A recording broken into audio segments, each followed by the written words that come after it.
Today we're going to be talking about rate of change. Rate of change. Another word that means rate of change is slope. When we think about slope, we should think about the letter M. Here are the words that are the same. Slope, per, each, rate of change, M. We can use this equation or we can use Desmos. I like Desmos. So example question 1. The table shows the linear relationship between the average height in feet of trees on a tree farm and the number of years since the trees were planted. What is the rate of change of the average height in feet of the trees on the farm with respect to the number of years since the trees were planted? My important word is rate of change. When you see rate of change, you should think slope and the letter M. We have a table. The first thing we do when we have a table every single time is Desmos. You have y1 squiggly line mx1 plus b. Every single time you have your x values and then you have your y values. So let's go ahead and put that in Desmos. So plus our x values, which are in green, 1, 3, 6, 11, 15, and then our y values, which are in orange, 10, 24, 45, 80, 108. Then I'm going to type in y1 to get the squiggly line, go here, go to ABC, go right here, mx1 plus b. And that gives me m is 7. M is 7.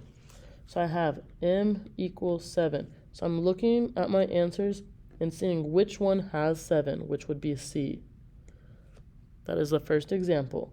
Now let's go to the second example. It says, a savings account balance can be modeled by the graph of the linear function shown on the grid. Here's our graph. What is the rate of change of the balance with respect to the number of deposits? We see rate of change. We need to think slope, M. To be able to find the slope, what we need to do is we need to make a table. So we're going to go to our graph. It gave us points, so let's use these points. 1, 150. Remember, it's always x and then y. Always x and then y. Our second point is 2, 250.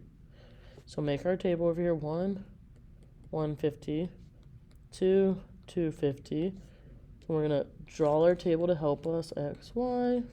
Then we're going to put those numbers in Desmos. So put plus table, 1, 2, 150, 250. Then we have y1 squiggly line mx1 plus b. So then I have to write my work down. I used y1 squiggly line mx1 plus b, and my m, what I'm looking for, m, is going to be 100 right here. It tells us 100 right there. So I'm looking for 100 in my answer choices. I have 100. This is maybe. 50, no. 50 cents, no. 2, no. So my answer would be A.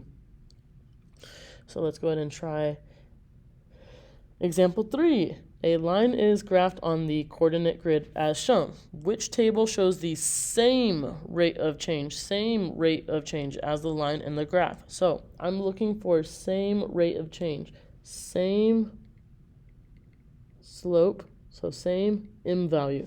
So I need to find the slope for my graph first. So let me get 2 points. I have this, -3, -3. So my first point is -3, -3. My second point can be this. It's on the y line, so it's going to be 0, 6. Because remember, we write y-intercepts with 0, y.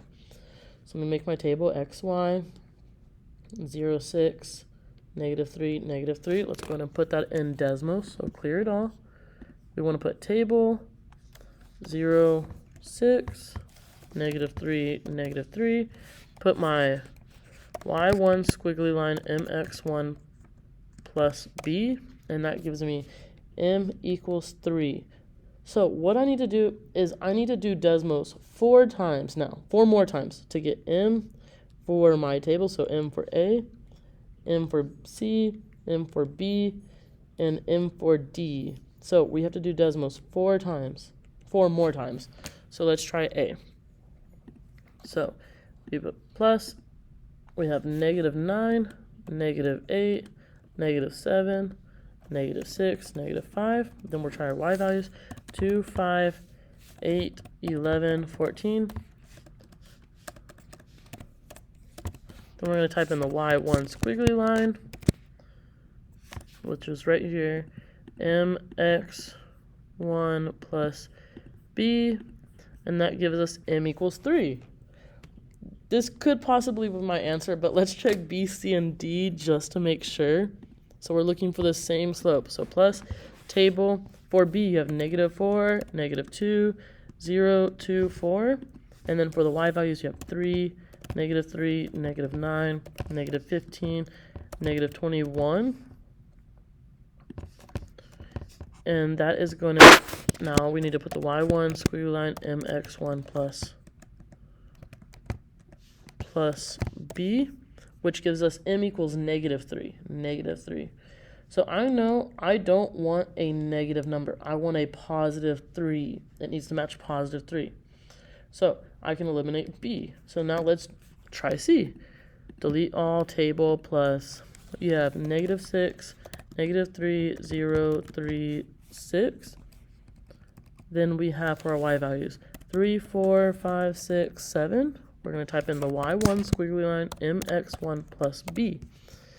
It gives us m equals 0.33333, but I know I need 3, so let's eliminate C. Let's try D. Delete all plus A is still looking like a good answer. 2, 5, 8, 11, 14. Then we have 3, 6, 9, 12, 15. And then we'll put the y1 squiggly line mx1 plus b. And that gives us m equals 1, which I know I need 3, so that's not a good answer. So A would be my answer. That is how you would do these questions. You have to pay attention to the same word, the same. But make sure to like and subscribe. Have a wonderful day.